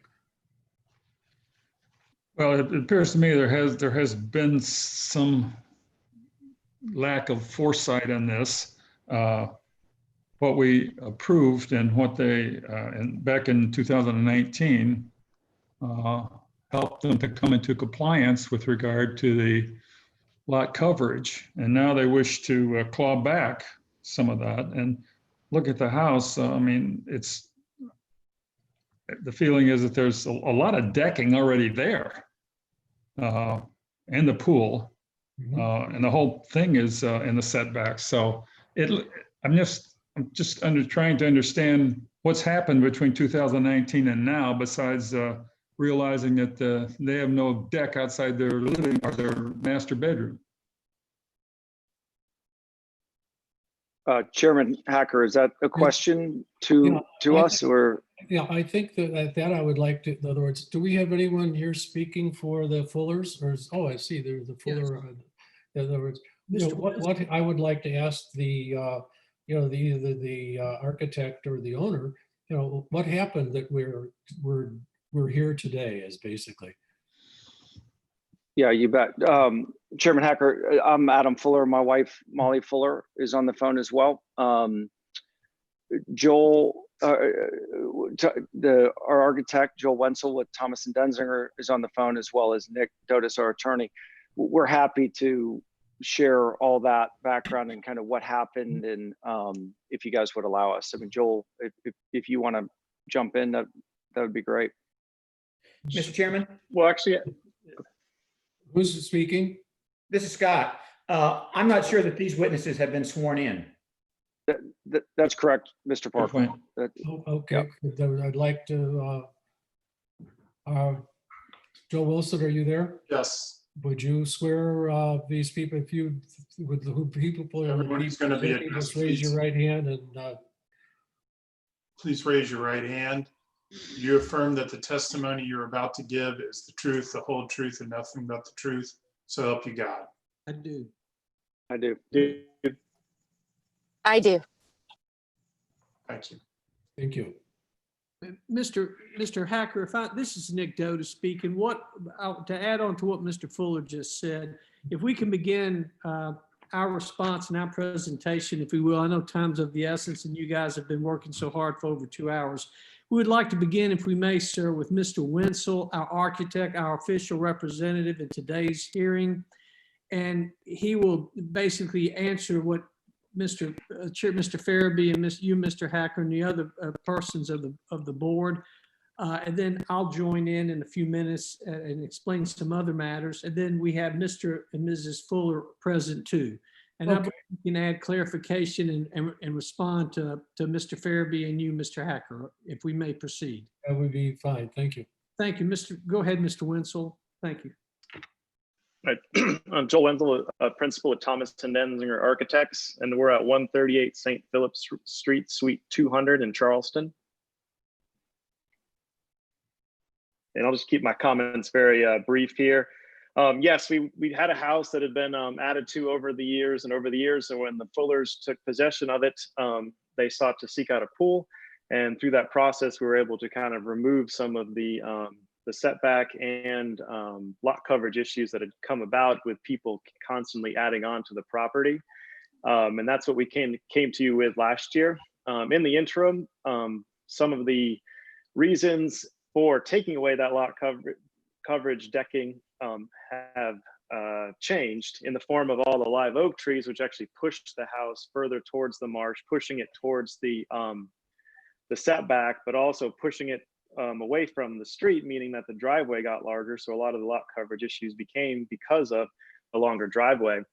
And so what's happened during construction in the last couple of months is that a tree was removed that was perhaps not supposed to be removed along the way. And I think that's where I'm going to leave my portion of this. And I think Adam and Molly Fuller can better explain the circumstances. May I admit? I got a question on what you said. I don't understand how the house moved further away from the driveway change. I mean, isn't the foundation essentially the same as before? Correct, but the original design of the house was pretty clear that they had a lot of live oaks that the community enjoyed from the street, from the people behind them. And so the original design of the house pushed it very far towards the marsh rather than removing those trees, keeping it back, which would allow more deck space and more outdoor living space along the marsh side of the house. But wasn't that the way it was when you bought it? That correct. Would be true. Okay, thank you. Mr. Hacker, if I may interject one thing before, this is Nick Dotis again, sir. Before the Mr. and Mrs. Fuller speak, the construction that was mentioned, the oak that was taken down, and I'll speak more to that in a few moments if you allow me, it was not due to the construction work that the Fullers are doing. That's a separate issue, which is one of the reasons we're here today. So I'll go in and if we may proceed with Mr. and Mrs. Fuller, then I'll add an explanation to what I just interjected, if I may. Thank you. Thank you, sir. Chairman Hacker, is it okay if I go first? Yes, go right ahead. Adam Fuller, 489 Old Dock Road is our house here on Kiowa Island. 3930 East Brookhaven Drive, Atlanta, Georgia, 30319 is our permanent residence. This is our second house on the island. Since 2012, we spent every summer here. So for the last 8 years, and in both situations, we've bought older homes in Kiowa and worked with our builder and with the ARB to improve and to bring the aesthetics and the beauty of the neighborhoods current. So back when we purchased the house that was out of compliance, if you look at the data, it was from a lot coverage standpoint, it was 38.8% to what Joel was touching on. We brought it back into almost full compliance when we did the pool. We took a lot of stuff away and we got it to 32.8%. All those changes, all the changes now that are being requested are because of this removal of the tree. We're trying to mitigate the damages that were done by Kika. So this is an action. This is not an action on our part. It's a reaction to fix the damage that was done to us. We had no input. It was without permission. It was without reason, and there's no reporting on it. And so we're just trying to lessen the negative impact on this unauthorized tree removal. You're saying that Kika on a tree that on your property that you were privy to, or? That's correct. But I'm not understanding this. Excuse my slowness, but I'm not putting the two together. Why we're here today versus this tree removal? Because someone explain that to me. Yes, Your Honor. Yes, Mr. Hacker. This is Nick Dotis. What Mr. Fuller is discussing with you is on or about February 19th of this year, without any knowledge to the Fuller family, and the only reason they were notified about what happened, their tree being removed, was a neighbor called them. Someone had come, an arborist had come on the property, or he says he's an arborist. I'm not trying to lawyer you, but what happened was that without any documentation, sir, without any application, without any approval, within not anything, he inadvertently knocked down this 45-inch oak tree abutting the property. It was a beautiful oak tree. Where was it located? Right on the cartilage. Where is it located? The oak tree that was taken down was right on the property, right next to it. But where located? Where on the property? Where on the property? Adam, where exactly is it? I got the stats here. Yeah, go ahead. John goes Joel, to you the want to site speak to plan. it? Yeah. Yeah, John, can you go to the site plan? It's the biggest dot on there.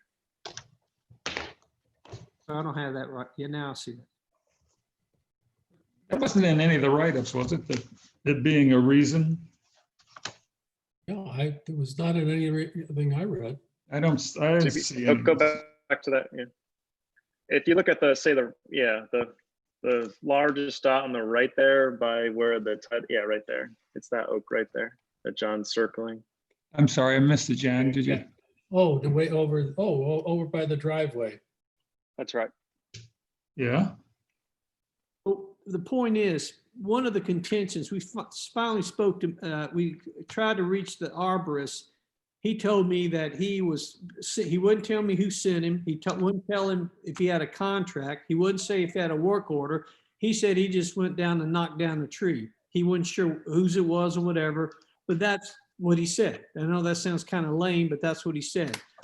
Following that, we did speak to Mr. Bailey of Kika. What Mr. Bailey told me was, we feel that it was more on the right of way, but even so, we can knock down any tree we want. That's to the effect he said. Now, we spoke to him at length. He couldn't prove that it really was on the right of way, but what the main thing he said was, that's not important. What he said was the tree was old and dead and was ready to come down. Sirs, that's not what it was. That tree was not, we have 3 oaks on our property where I live. I looked at the pictures. I did speak finally to the arborist a second time. He claimed, well, he wasn't sure if it was dead. He was just taking the tree down. The tree was taken down. The Fullers were notified only after the effect. And that's what's leading us to today. Well, wait a minute. What's that got to do with putting a deck on the bedroom? The back of the house. The back of the house. I'm getting that. Oh, okay. I'm missing. Okay, go ahead. I'm sorry to interrupt you. Okay. What they're trying to do, sir, is the oak, the aesthetic value of the oak being taken down is large. And I can let Mr. Wenzel speak more to that. And what they were trying to do is mitigate that. It's not an action, and that's in full compliance with section 12-163.4G. It's not an action, an overt action. It's a reaction to mitigate the aesthetics at their own cost, to increase the deck slightly to make up, in our opinion, for the loss. And it's not a tree. Now you can plant another tree, but we won't be here when the tree reaches fruition. Ron, a question for you. Yes. We're not, as I understand it, the Board of Zoning Appeals is not authorized, or it's not part of our portfolio to deal with aesthetics. And I just want to follow up on Ben's question. The tree that was just pointed out is at the front of the property, is it not? It has nothing to do with what's being proposed at the rear of the property? Wendy, can I answer that? This is Adam Fuller. Sure.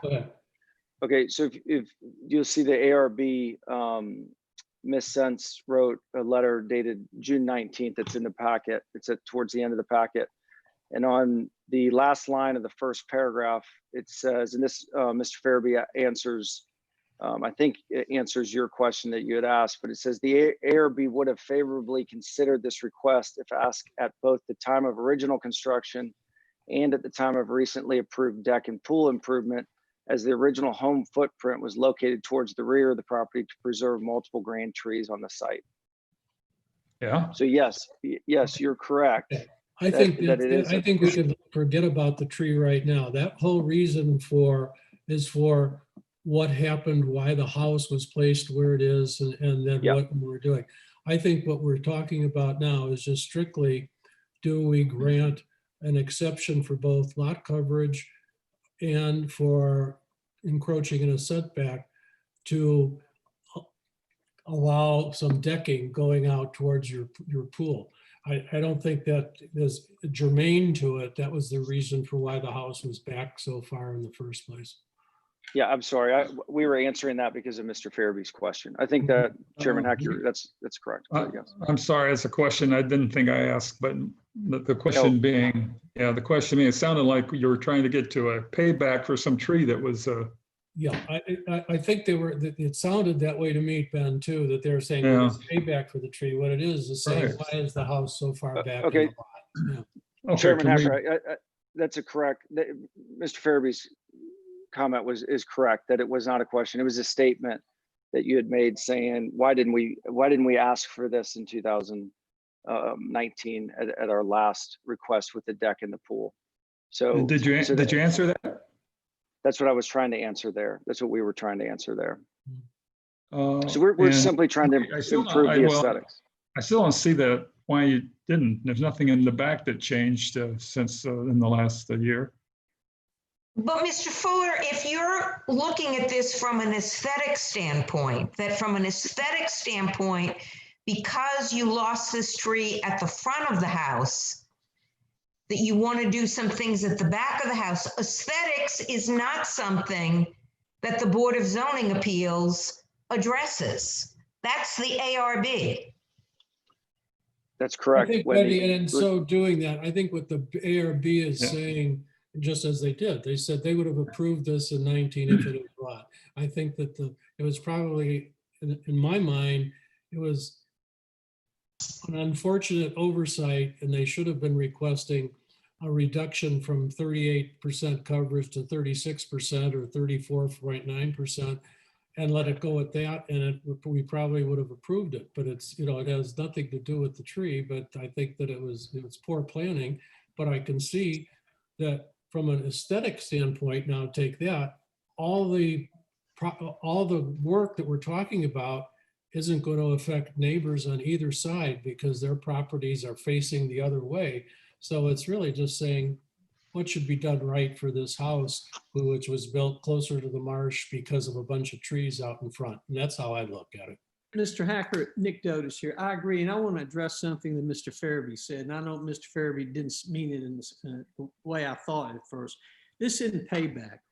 I understood Mr. Farabee's questions, how we got here. But I think you got right to the point when you said, what we want to do is increase a slight increase on the deck. That's what we're talking about. And I'm not privy to what happened in 2019, but I think what you're saying now has foresight. That's what we're here to address today. How we could, if we can respectfully get this increase approved, it's not affected. We don't believe it's going to affect, and I'll let Mr. Wenzel speak to that, but we don't believe it will not affect any of the neighbors. It will not be any overaction or cause any problems or consternation to anyone else. That's our opinion. Any other questions? May I speak real quick? Hi, this is Molly Fuller. Thank you so much for your time. I appreciate it so much. And in regards to the 2019 zoning, so when we purchased this house, it was one of we're the first stock on Old Dock. So essentially, we're one of the prehistoric homes on Kiowa Island. It was designed in 1979 and built in 1980. So at the time, the setbacks, they built it in accordance to the current, in 1980, they built it based on what the current setbacks, the marsh and everything, and lot coverage was as well. When we acquired the house, I think that previous people that had tried to buy it, who had tried to build a pool, had to fight like we did to try to get that that pool in place because of the current setbacks wouldn't permit it. So I think when we were trying to get the pool approved, we were also trying to work within the zoning and ARB to make sure that we didn't increase our lot coverage too much. So I think that there was a decking that was off of the master bedroom initially. And basically that in 2019, we were approved, but we had to remove a lot of other things to get the approval. So I think that when we've been building our pool with Joel and his amazing architecture firm and everyone like that, we want to try to make sure that the integrity of our home fits in with the new designs that Kiowa has that are being built all over the place, Ocean Park and everything like that. I think that sometimes these older homes get kind of the negative impact of just being an older home. So I think that we were just basically in 2019, it wasn't an oversight. It was just basically, okay, if we pull off this deck, if we pull off this staircase, then we can add that pool. So I just, it wasn't, we definitely thought of it because it was already there, but we had to take it away just to get approved essentially. So Well, we're grateful for that because the pool looks amazing. But you elected to do that. We didn't make you do that. You elected to do that. And I remember I was on the board then, and I've been going back to the site again for this request. I hardly recognize the house. I mean, it changed so dramatically in the back. But that was a choice you made in order to do that. And you were quick to point out to us that you were bringing back into agreement with the ordinance in terms of dropping below the 33%. And you just said to me that you knew you didn't have decking, and so you must have intended to coming back. And I feel like we've been a little had on back in 2019 now. Joel, can you speak to that? Because I feel like you were with us every bit of the way, and we were just trying to be in compliance with y'all and get everything done in the right way. So we've been trying to do this the right way the entire time. So yeah, if I could speak, it's just a little, there are multiple issues going on at this time. If the tree, which I know is not in your purview, and it's partially aesthetic, but it's also a perceived value of the home, which creates this grand entrance into the space. We don't think about money That's either. not our purview either, Joel. Why was that not mentioned at all in all these write-ups? It's so important. And suddenly now it's become the focus of our whole attention is this tree that, I don't know, came down sometime in the past. Well, it has to do with your question is, why is the timing of this decking coming in? And the decking only became an issue or a thought or a consideration because some of the value and aesthetics of the tree were lost. So it's now a matter of taking the overall house and looking at it and how can that value and aesthetic be brought back into it. And I understand that's not your purview, but I think we're really just trying to answer the question of, this isn't a bait and switch where we came in last year and said, we'll take all this stuff away. we did all that, and now we're coming back because new information has become apparent. Yeah, there is no malice in our efforts originally. Go ahead, Mr. Farabee. I'm sorry. No, I've got nothing to say. This is Nick Does. Clear now. We're getting past the purview of everything now. We're here to try to respectfully see if we can increase slightly the deck. There's no payback. There is no quid pro quo. There's no collusion. I know it's a proper a word that was popularized some months ago, but I want to speak to a minute. Mrs. Fuller spoke to you as a layperson, as a housewife, as a mother, as a taxpayer at Kiowa Island. We're not, the tree is gone, but the tree meant a lot. It was beautiful. And maybe that didn't fathom with you. I don't know. But why the tree is important, because that was the last thing that happened that in our eyes affected the house, thus its value. This didn't, no one tried to, I wasn't involved in it, but I do know the Fullers and I know Mr. Wenzel. No one was trying to bait and switch or pull a switcheroo on anything. That borders on something else that's rather ugly, and that's not what happened. But what did happen was a tree was knocked down unauthorized, whether it was on a right of way or whether it's on private property. We can argue that somewhere else. But the fact was, they did admit they took it down without an inspection. They took it down without consulting the Fullers, and they took it down and devalued their property. Now, all they're doing is trying to augment their deck ever so slightly without affecting any neighbors, without affecting any other curtilage, without hurting anything, but enhancing their home, thus enhancing everyone else. This isn't some trick, slick move. And I mean, I've kind of taken offense to it because that's the way you made it sound, and that's not the case.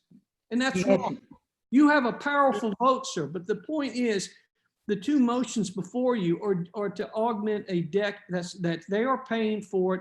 They're already doing the construction. And unlike the case before, I know that case has no precedent here, but these people are not trying to hurt the island. They're trying to help their home and thus help the island. Mr. Chairman. Now, if you want to address me about, but please don't ever jump on this. Can I offer an apology to the applicants? I had no intent of disparaging their comments. I was only trying to point out that it just seems that more foresight we would have expected.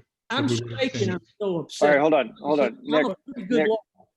Nick, hold on a second. Mr. Farabee. We're just getting into an argument back here. Yeah. We're not trying to argue at all. I don't think we should even be talking about that. You didn't put it in your write-up, so why are we talking about it here? I'll answer that. Yeah, so I'm sorry on two things. I'm sorry that we've brought up. We asked how we got here and if we were some sort of bait and switch from 2019. So I'm sorry that we gave all the background and color on the trees and value. I visibly see it's upsetting to you, Mr. Farabee, and I'm sorry that we brought that up. But we were just simply trying to say, I could tell that you're getting a little bit annoyed when those two words would come up. So I'm sorry, we were just simply trying to give you the background on how we got here. There wasn't a bait and switch. It's simply a function of, can we add this decking now that we see the usability of it? Could we add this? It has a little bit of overage on the setback and on lot coverage. I apologize for complicating things. Well, I apologize for getting a little off kilter myself, Mr. Farabee. You seem like a swell man and a nice man, but Mr. Fuller put our matter before you very succinctly and to the point. We would like to respectfully request your consideration and passage of the slight augmentation of the deck, which we feel straightforward, and the package that we presented will cause no harm to anyone to the side or anyone else. It is a personal point of view, but I'm going to tell you now, from my point of view, and personally and professionally, this is not a payback or mad at anyone. We're ready to move forward.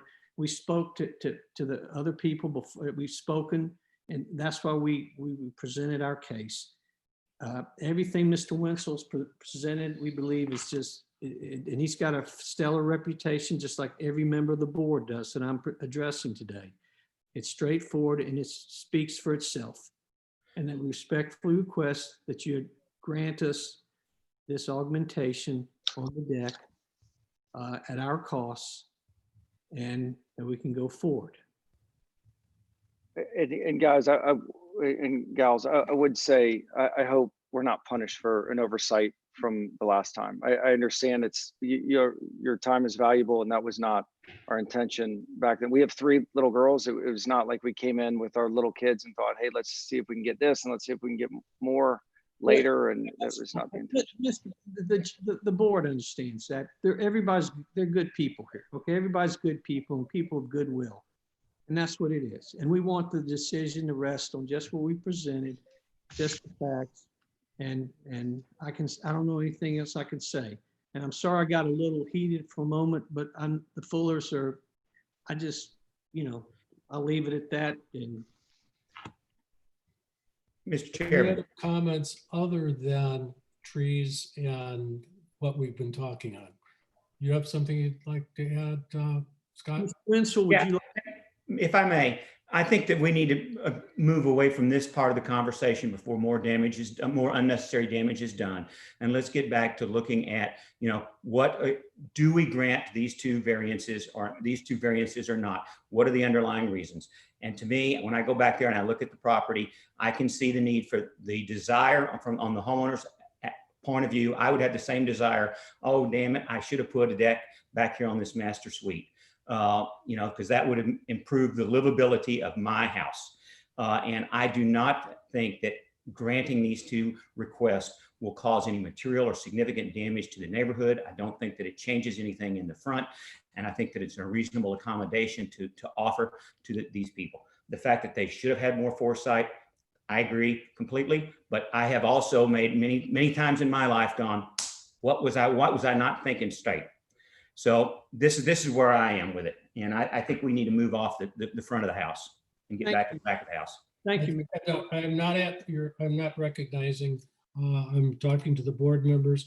Does anyone else have any other comments other than the tree and this? I think we're getting close to saying that we've heard enough and we're ready to take a vote. Juan, this is Wendy. There were 2 things in the variance applications, one in each of them, that talks about, that addresses 4C, about unreasonably restricting the utilization of the property. And I totally understand and appreciate why the Fullers would want to take actions. What I'm having trouble getting past is not getting these either one or both variances approved does not unreasonably restrict utilization of the property. But it does. If you can't get out of your bedroom and go to the pool, that's restricting the use of the property. Well, according to staff response, that's not what the staff's response is, that it doesn't unreasonably restrict the utilization of the property. It's not like they can't live in the home. I understand why they want to do what they want to do, but I'm looking at what the various findings are of staff on whom we depend to guide us in making decisions. And I'm just telling you where I am, that in both instances, with both variances, yes, it would prohibit them doing what they want to do, but it does not unreasonably restrict use of the property. And I'm just going by staff's response.